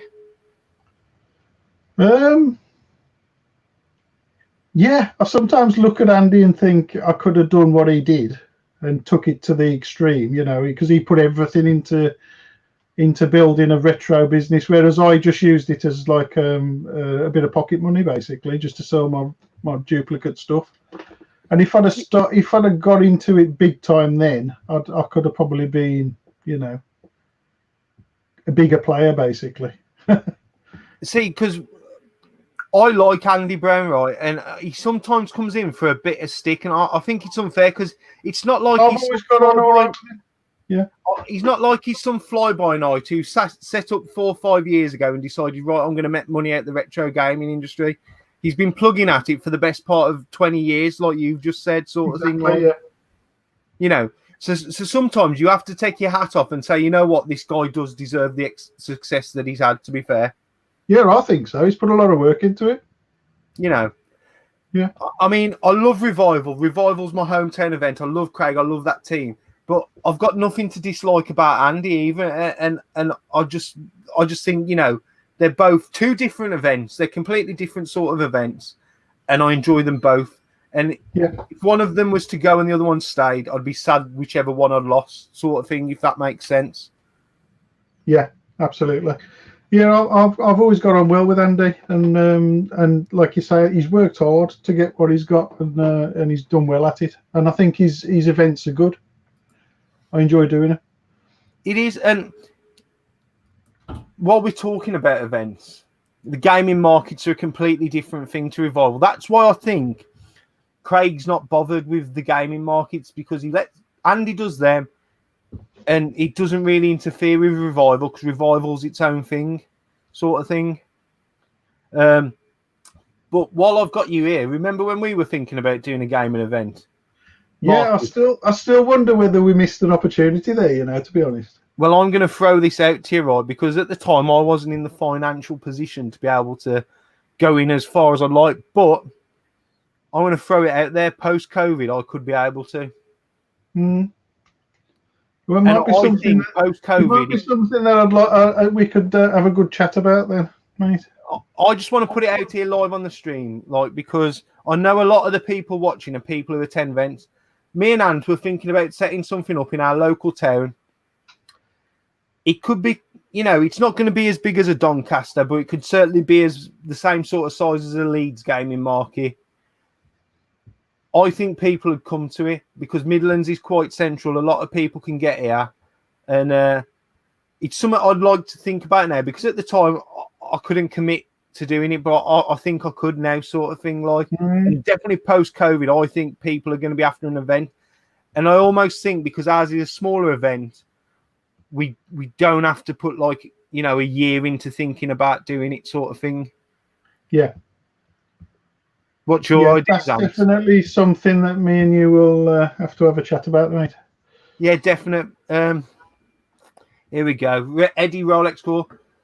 Midlands is the best area for an event. It's bang in the middle for us all. That's the thing, right? Look, it's not going to be something like Play with loads of arcades and stuff like that. It's going to be a market. It's going to be, obviously, me and Ant have a stall. We know enough traders to get traders in. We're not going to be treading on anyone's toes because we're going to be that big. It's just something that I think me and Ant could pull off for the gamers, and you know, just something for a bit of excitement, like. Yeah, I think the Midlands needs one, to be honest. A market. Yeah, I don't think that Birmingham one was quite right venue. I mean, the venue we were looking at, Ant, I think that's a good one. It is, because you're not far off the motorway. Everybody's going to easily get to it. You know, it's not difficult to get to. Like you know, driving into Birmingham is always a pain in the arse, isn't it? And finding places to park, not going to have that difficulty, are they? Where we were thinking of having one. No, it's certainly, and also I think that venue would be after stuff to go on there, so almost we could go in, like say, look, man, we could probably get this amount of people. You know, advertising wouldn't be a problem. You know, we know a bit about social media. We know the people to reach out to, and I just think it could be something fun. And you know, yeah, there'll be beer there, so. Oh yeah, the place where we're thinking yourself there. The two things we mainly wanted was, one, an on-site bar, because I think any venue that doesn't have an on-site bar, you lose your punters because they'll go to the pub and they won't come back. Well, you won't get Stu there for a starter. Yeah, you'll never get Tootie there if there's no bar. And two was parking and access. So, as I say, it was something me and Ant spoke to about, probably 18 months ago now? Longer than that, I think. Probably more like 2 years. To be fair, you've got to think we lost a whole year of COVID just sat around, didn't we? Yeah. I think it's probably a lot longer than that. I think it's probably nearer 3 years now when we last spoke about that. Right. James. Is it James? I can't remember his name now. I think it's James. Did either of you attend the Nottingham event in the East Midlands? It had a market and then a games room. I didn't. I was due to attend that one and I couldn't make it. I kept getting invited and I couldn't make it. What was the reason? There was a reason why we couldn't make that one, wasn't there? Was it? I couldn't make it because I'm sure it clashed with me being away somewhere on holiday. There was, yeah. I can't remember. There was a reason I couldn't make that one. I wanted to. Can't remember what it was now. But the short answer, no, we didn't. I know people. Unfortunately. But the trouble is the person who organises them, he never thinks about the loading in and out of the traders. I like the guy who runs them, Steve Smith, nice guy. But some of his venues are a bit hard to go in and out of as a trader. The event for punters are brilliant. But again, that's the other thing we looked at when we looked in a venue. Because we're traders, you got to think how easy is it for someone to load 20, 30 boxes of stuff in, get everything set up. But I am due to be at the next Nottingham event. I paid for my table for the one last, I want to say March, and obviously it's constantly been put off. So I am booked to be at the next one, that's for sure. But yeah, we'll definitely have a chat about setting something up in Dudley. Even if it's a one-off event, we never ever do it again. Let's just have a go. Worth a try, innit? Worth a try. K-Lloyd Gamer, who's obviously local, using that saying. Yeah, Time Brum had a retro event. The old LG Arena, maybe. Geez, that would be a big... I mean, I don't know if you go to Retro Revival. That is a retro event. That's been running around here now. Oh, God. Many, many years. It's for me, Revival's the best event there is. Yeah, I know. As I say, I've done the Leeds one. I did it once before. It was a bit too far because, like, what you got to think is when you're driving so far, it's a long day doing the event. And I actually attended the Leeds one earlier in the year. but I missed out on Nottingham, but I am booked in to be the next one when it ever happens. I just tend to keeping my money because it's like, what, 45 quid? I'd rather just keep it till the next event, like, and roll over and eventually have a table. What's that? Al, your goal for 2021 is to complete the Xbox 360 set for Dana's. I'm not having Al at any event of mine featuring any of his collections. You can get a few guests if he streams. I'll get loads of guests anyway. Stu wants strippers. I don't think there's any strip clubs open in Dudley anymore, unless that one's still open around the back by the old Littlewoods, that's for sure. So my next question is, Ant, we covered your early gaming. Where did you go after the home computers then? Was it the tell us like what consoles you had and what your experience was with each console that you had growing up. Master System. Absolutely loved it. Couldn't wait for the Mega Drive to come out. You know, they spoke about the Mega Drive for years and years, if you remember the Sega magazines at the time. And you know, this fabled super machine that was coming out, and I couldn't wait to get that. Got the Mega Drive. Not disappointed in it, but I didn't think it was as much of a leap from the Master System to the Mega Drive as I'd expected, I think. See, I always think that, because if you look at a NES compared to a Super NES, there's a massive step. Whereas with the Master System, I don't know if it's the colour palette or what, as you say, that step doesn't seem as great. No, the step wasn't massive.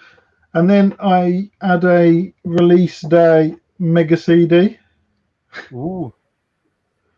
Which I instantly regretted buying, because I'd been reading the magazines and seeing how fantastic this thing was with all this full motion video, and it can do this, it can do that, it can do all the scaling, sprite scaling and everything. I thought, oh yeah, fantastic. We finally caught up with a SNES in that sense. And then it came out, and obviously you couldn't get any games for it for ages that were any good. They literally were just FMV games, full motion video games, and that was all you could get. They were utter rubbish.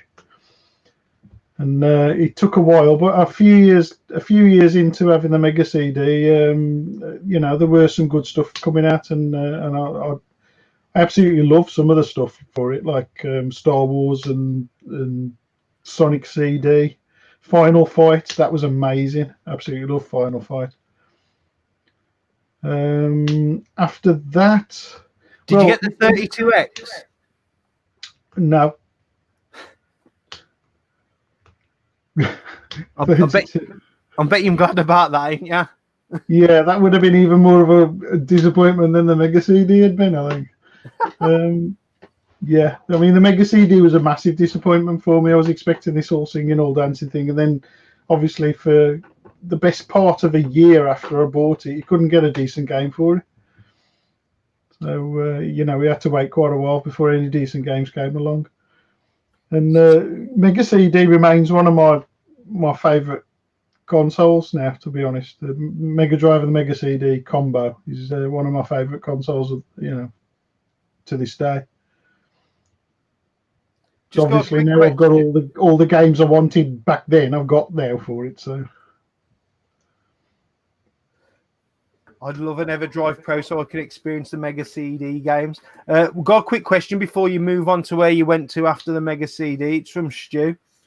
What's been Ant's best buy, either financially or Holy Grail-esque? Ooh. Best buy. Probably my very first. My very first 2600, which I got boxed from a car boot sale with a massive bag full of cartridges for about a £5. And that got me into collecting.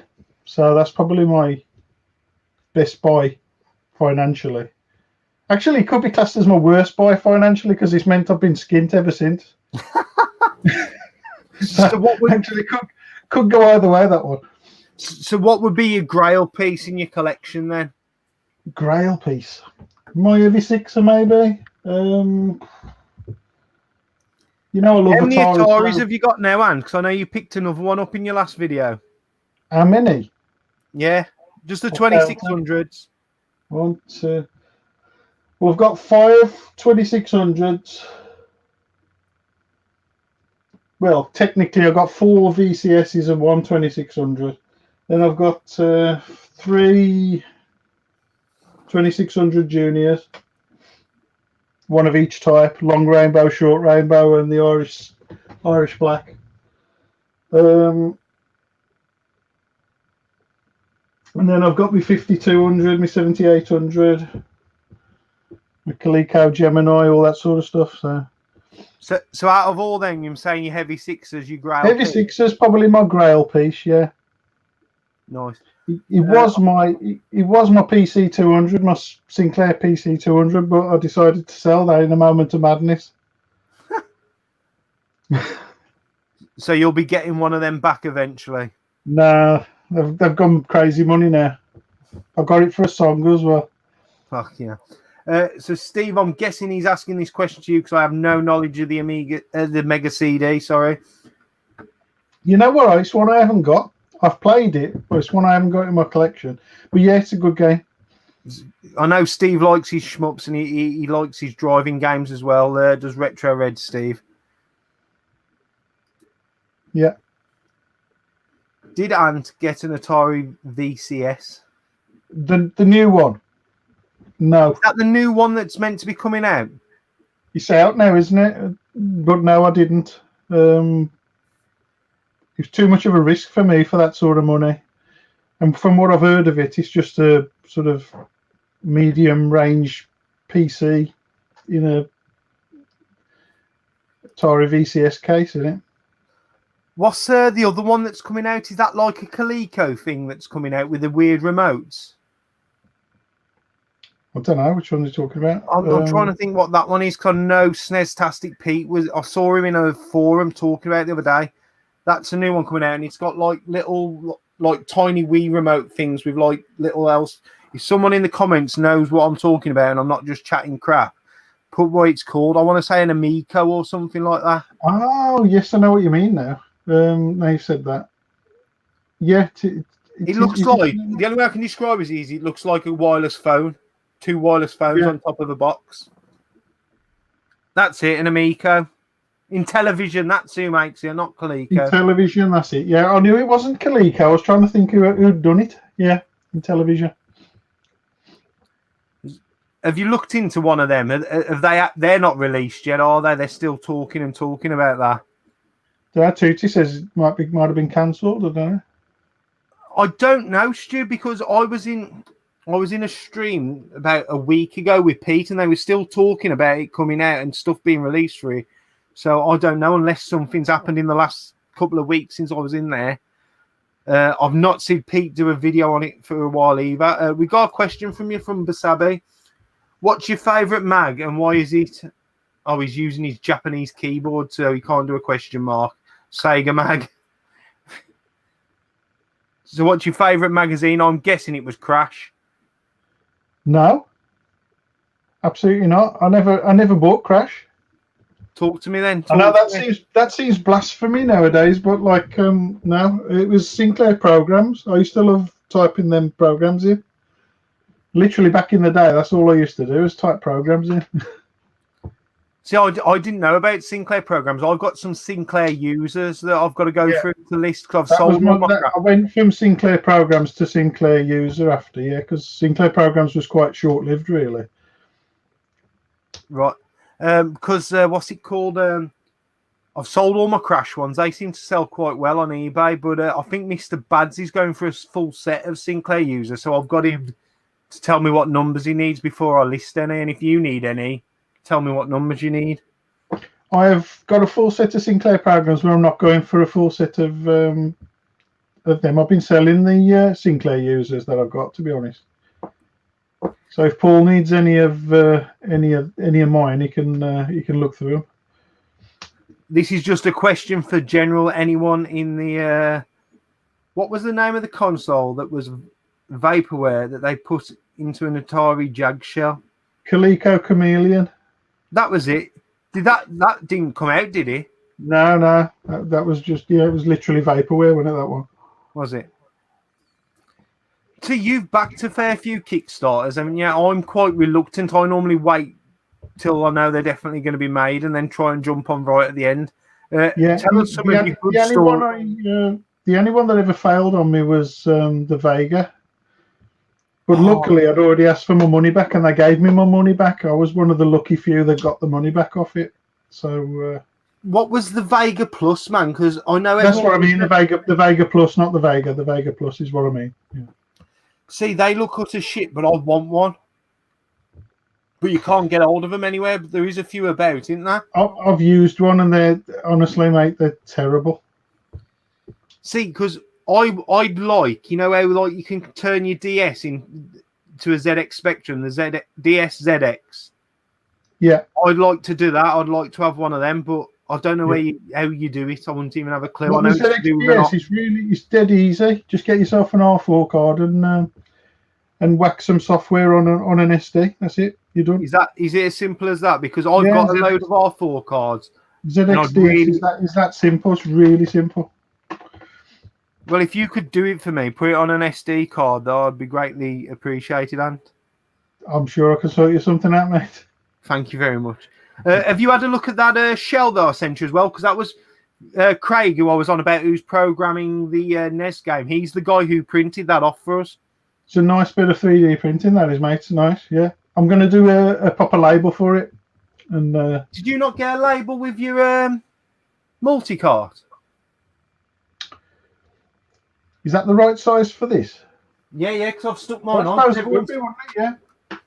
Everyone is giving me shit for mine because that's the wrong way round apparently for a Vectrex one. But I think to the eye that looks better. That'd be all right if it was an Atari cartridge. But don't you think Vectrex is the other way around? But it looks wrong that way because I never store my carts like that with the PCB. I was always taught you don't store carts with your PCB up, you store it down. Yeah. So when you store it down... I can see your point. I think it's more for when it's in the machine, isn't it?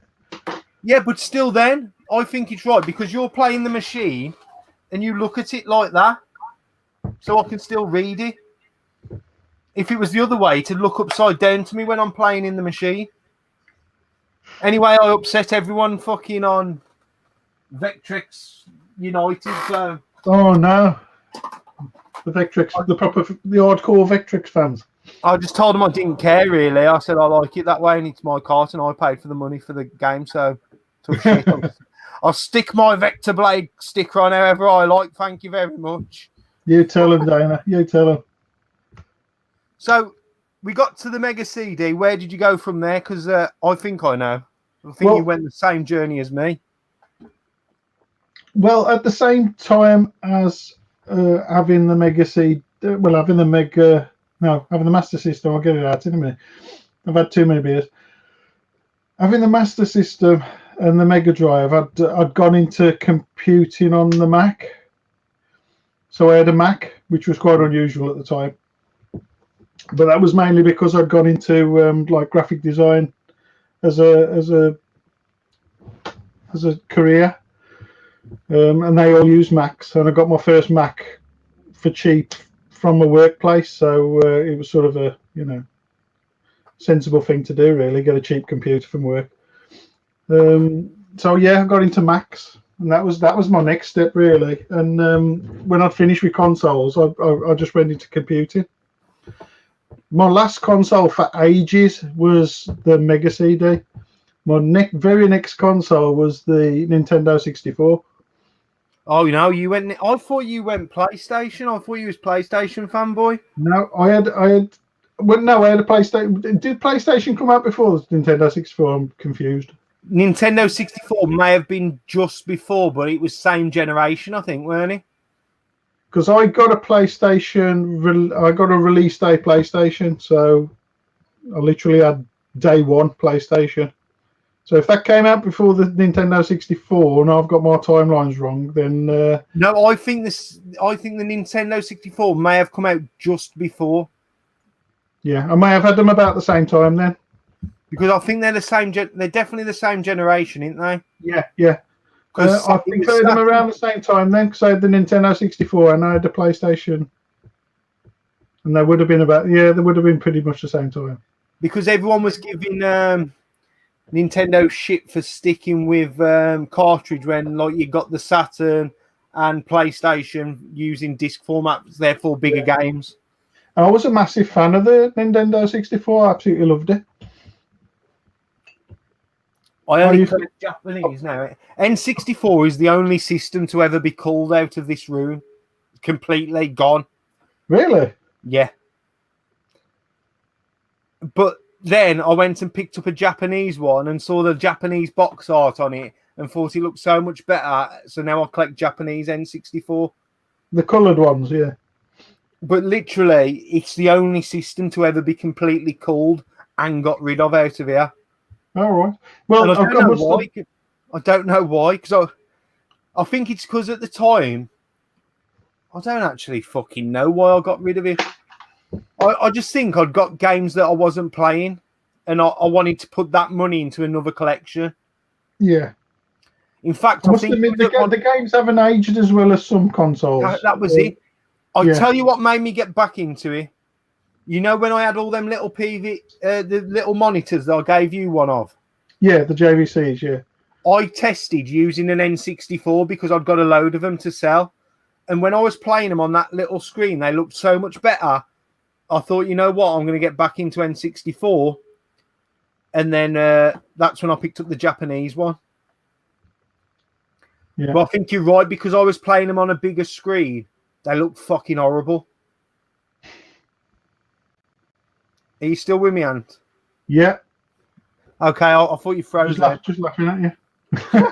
That's what most people when they play it on a big screen, it just looks like you smudged Vaseline all over the bloody thing. Rolex Core Eddie says C64, N64. What's your choice? My choice? Yeah, well, you ain't asking me. Bloody the C64. I'm a Spectrum fan. What do you think I'm going to say? I don't know. I think he's trying to bait you. But I think he's trying to bait me. I think he is. I'm not going to rise to it. What I'm going to say is, though, while we've got Rolex Core up Eddie in the chat, if you want to vote for him for YouTuber of the Month on Scott Sager Zombies channel, please go over and drop a vote. Also, any of the other 4 contestants who are up. But Eddie's got my seal of approval this month, which means absolutely fuck all, to be honest. Who'd want my seal of approval? It's a kiss of death, that is. So we'll talk a bit next gen, Ant. I know you haven't gone next gen yet, but do you think you will be? Yeah. I'm looking intently at the PlayStation 5. I'm literally waiting for some to land, and then I'm like, bang, I've got one, but I'm not paying silly money for something that's no, exactly.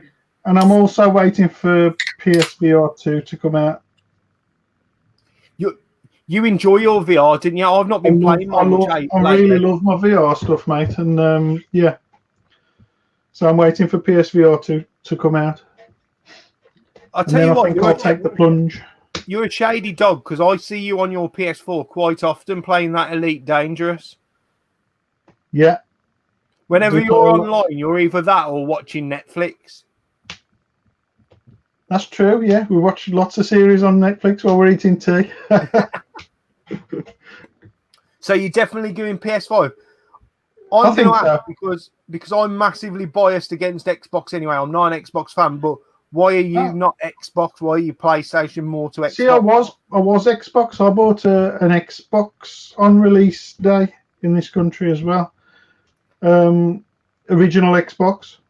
And I absolutely loved it. Came bundled with Halo, and I thought Halo was like the best thing I'd ever seen at the time. It was amazing. And that controller, the old Duke controller, I just love it. And I still love that controller now.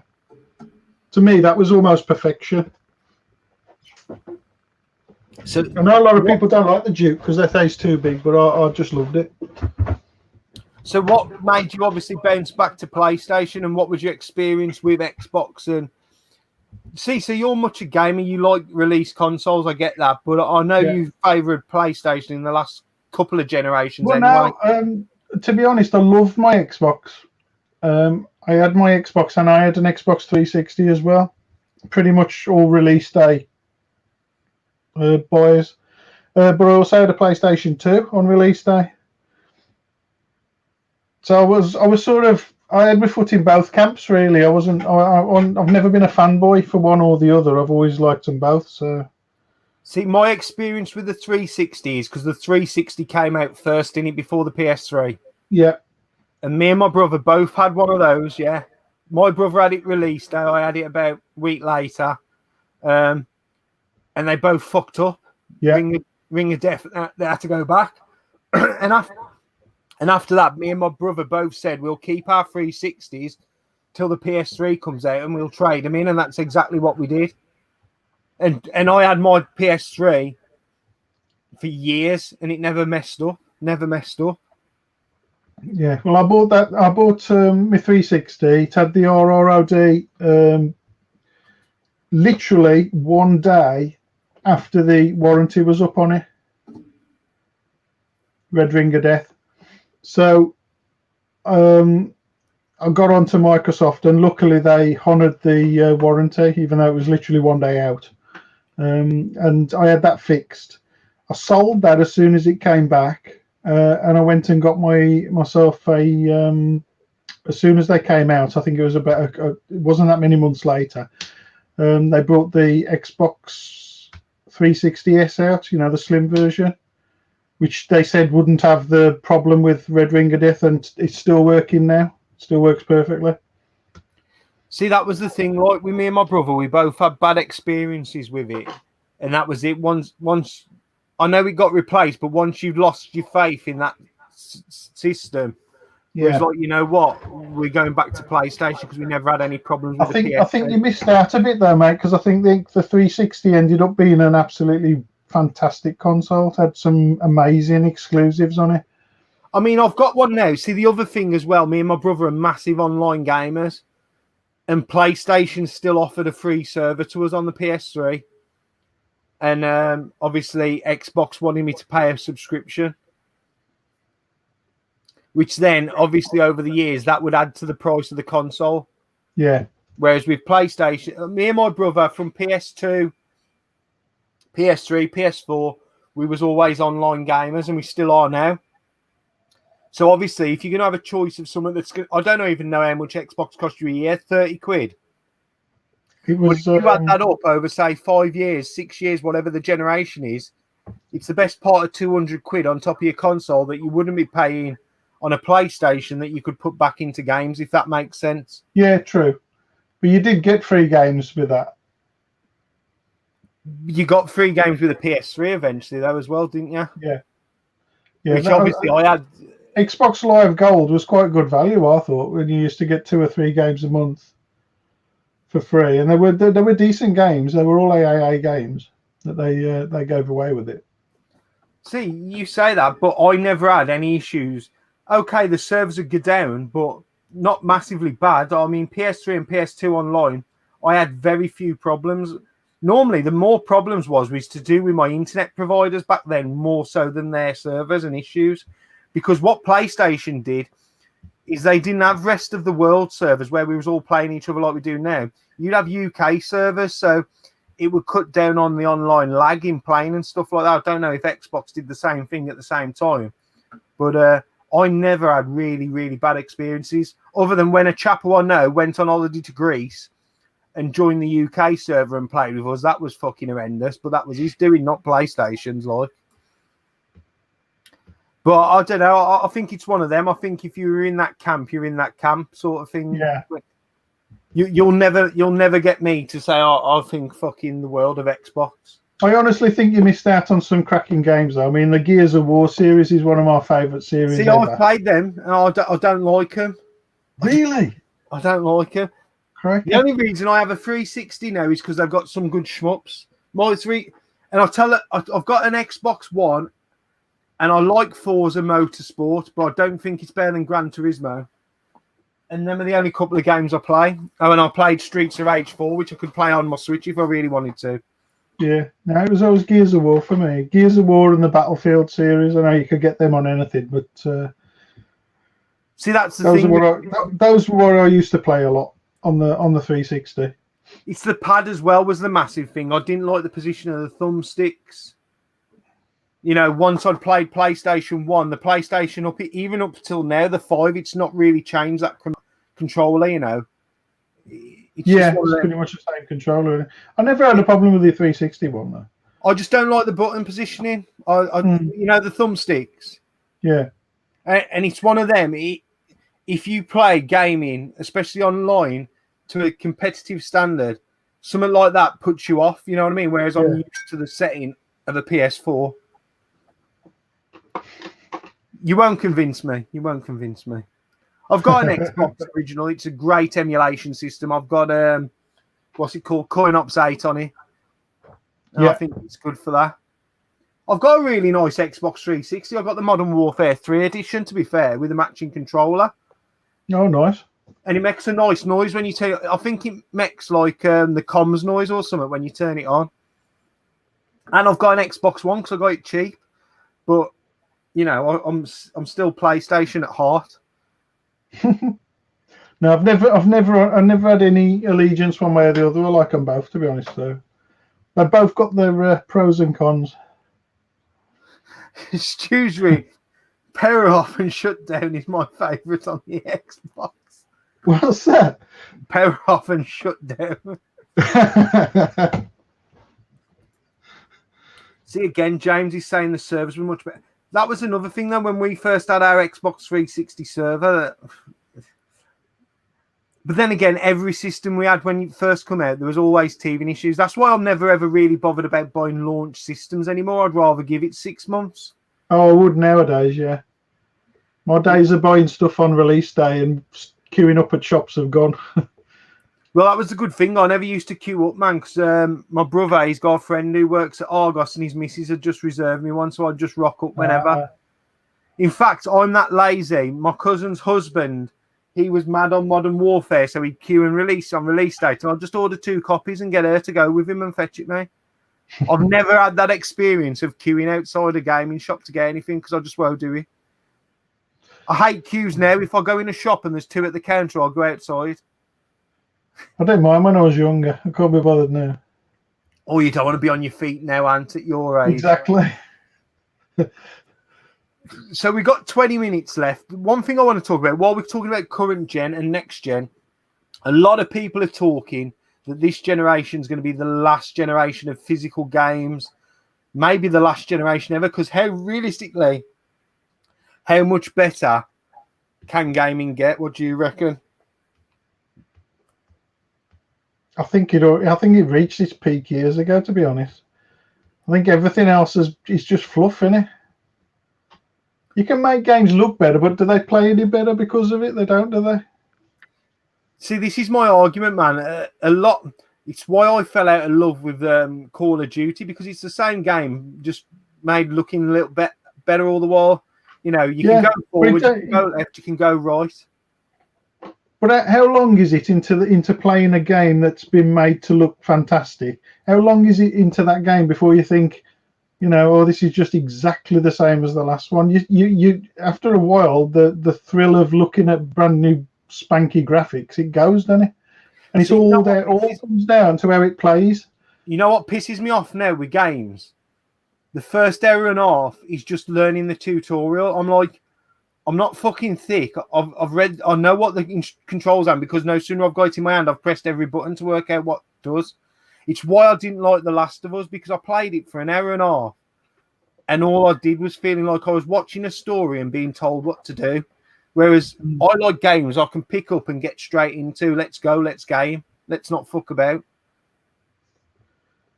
Yeah, and don't get me into digital only. Just don't even get me into asked that question. What I'm telling you now, once gaming becomes digital only, I'm out. I'm out. Same here.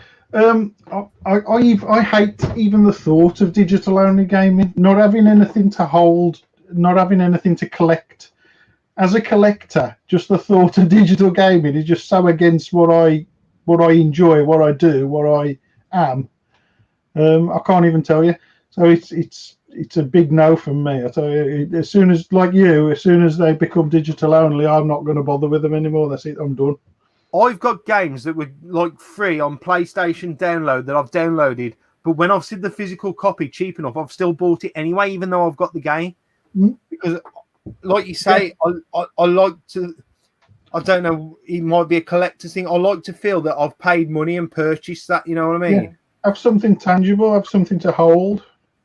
I know you don't get a lot in them nowadays. You don't get a nice glossy book with nice instructions in anymore. You just get like a piece of paper folded in half, don't you? If you're lucky in a DVD case nowadays. But even so, you've still got something to show. You've got something to put on a shelf to say you've got that game.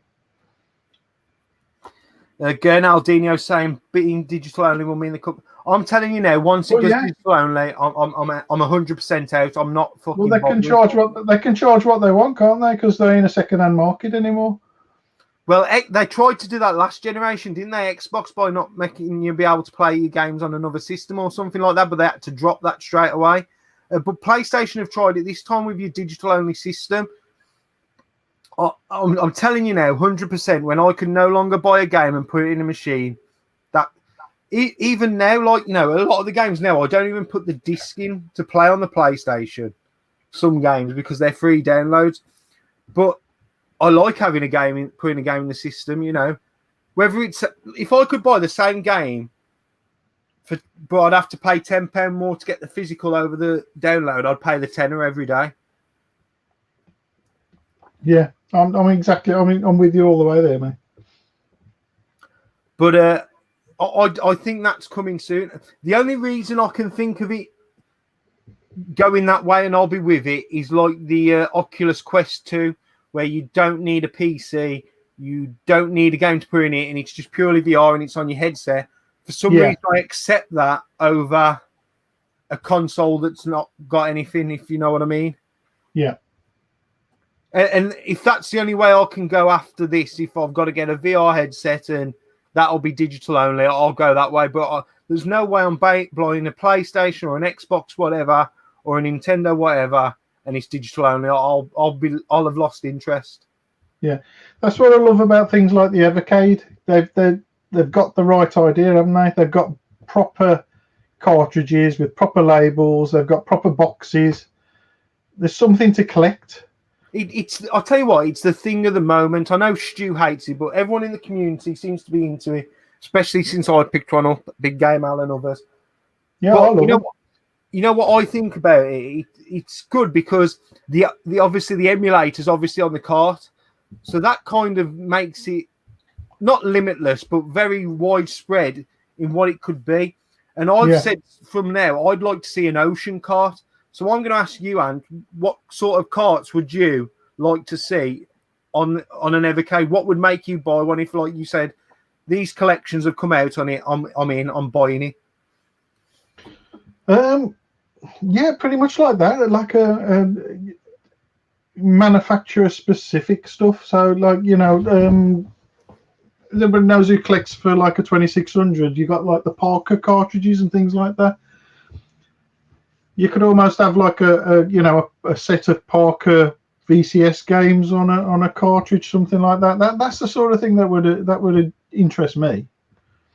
See, what I've found out as well is, like, obviously, I think it was Pete Fighter that told me, if you buy direct from like their store, a percentage of their buys through their store rather than Amazon and eBay, obviously go back into their main account where they see, because what they're doing is they're actually getting the developers paid again for these things. They're legal ROMs. They're getting developers paid, so that gives them a chance to, you know, go to someone else and buy someone else out, like or they've got indie titles. I know there's you know, they've already proven that in a fly-by-night thing by some of the sort of franchises that they've grabbed. They've got some fantastic franchises there already, haven't they? Really big names signed up to it. I as I say, I know certain people in the community don't see it worthwhile, but I do, and I was one of the people who wasn't interested in it at all. Wasn't interested in it at all until I owned one. Yeah. And then, as you say, they've not ditched it. My worry would have been it was ditched after, like, you know, 4 or 5 carts. It's not going to be worth bothering. But it seems to be getting back in. It seems to be getting a following. See you ready. He's Eddie off, is he? See you Yeah. later, Eddie, mate. Don't forget to check the link that I'll put in at the end of this stream tonight. But I certainly, I mean, if they could go to, like, I know they've already done the Oliver Twins, but if they could go to someone like, I don't know, Mastertronic or someone like that. Yeah. Yeah. See, I almost think if they went older, went like the bit microsystems and stuff like that, it would massively appeal to me, even more so. There's definitely a market for it, isn't there? I mean, crikey. You know what? I'd even buy a fucking Amsoft set. Yeah, that would, joking aside, that would probably sell quite well. You know, people have got nostalgia for that sort of stuff, haven't they? And the cartridges ain't ridiculous prices, aren't they? 15 quid a pop. You know, you ain't breaking the bank. Nah, I agree. As I say, playing Roland on the... I was going to get rid of mine, right? But when I went through the carts, when they were in my hand, I was like, oh, Switchblade, I wouldn't mind playing that. Super Robin Hood, I wouldn't mind playing that. And obviously I wanted to play Tanglewood. And then once I got hold of it and started playing, I was sold on it, sort of thing, like. Yeah. I know what everyone's saying. You can just download the ROMs and stuff like that, but that's becoming harder and harder to do. And plus, yeah, but again, it goes back to having that physical thing in your hand, and it like that, you know, something to collect. And I love cartridges anyway, you know. So, you know, having a cartridge and the box that it goes in and everything to collect, and a little booklet, you know, they put the effort in, I think, Evercade. Yeah, into making a proper collectible. I was massively worried about it. Like when I looked in, I thought, oh, this is going to be a load of shit until I played one. You know, I think until you've played one, had a go. If it's not for you, it's not for you. But it's not expensive. And to be honest, for the few games I've wanted to play, I've enjoyed it. And I've got several other ways of playing it. But I don't know. I just think it's a cool little system. And as you say, it looks like it's getting more and more backing. If it's getting indie gamers played, it can only be a positive thing. Yeah. Now, I've been surprised at the big names they've got on board, to be honest. They've done well. Stu says it. Flogging a dead horse. He's the one flogging a dead horse. He's a right miserable bastard lately. I have to text him every hour, make sure he's all right. Give him a cuddle. Give him a virtual hug.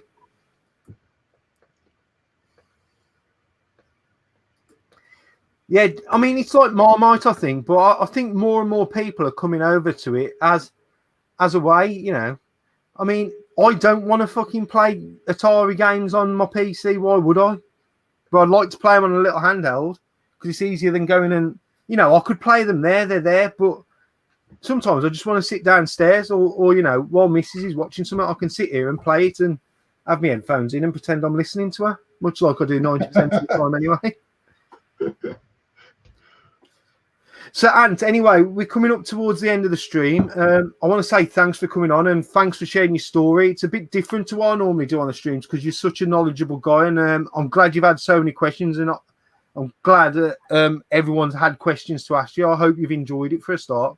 If I'd have known it was going to be this hard, I wouldn't have done it.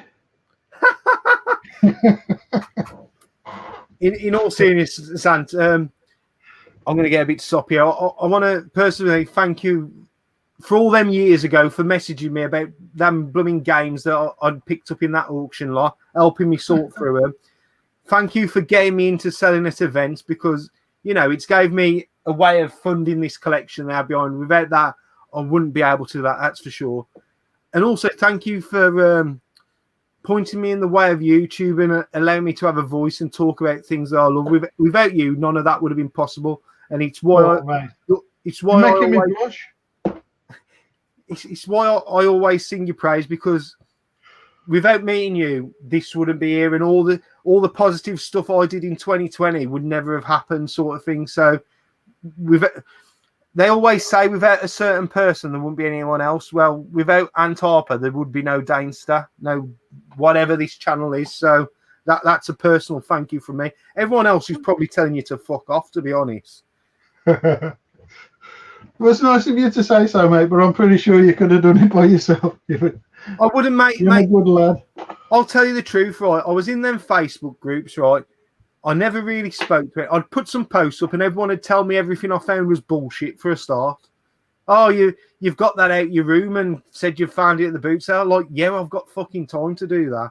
And I think a lot of them groups at the time were full of negativity, and you pointing in the way of YouTube, you know, I got a lot of positivity when I come here, and it encouraged me to carry on my collecting, carry on sharing my finds. So I have to thank you for that.